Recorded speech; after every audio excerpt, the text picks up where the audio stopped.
Anong ginagawa mo? Pari ka ba? Ano ka? Banal? Teka, bakit ako ang tinatanong mo? Ikaw dapat ang tinatanong ko.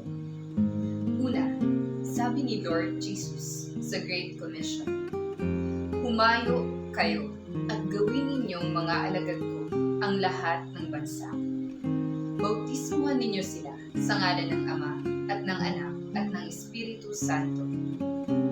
At turuang sumunod sa lahat ng ipinag-utos ko sa inyo.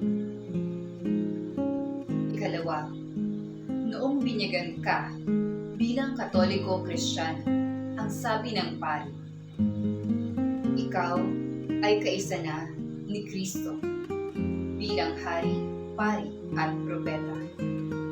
At panghuli, bawat pagkatapos ng misa, ang bilin ng pari, humayo kayong mapayapa, isabuhay ang pananampalataya, at ipahayag ang mabuting balita. O, anong ginagawa mo? Sa dami ng pinopost mo, naalala mo man lang ba na i-share siya? Simulan mo ngayon. Ano ba ang mga personal experiences mo kung bakit ka naniniwala na totoo may Diyos? Bakit ka naniniwala na tunay na makapangyarihan siya at ang kanyang salita? I-throwback mo na yards.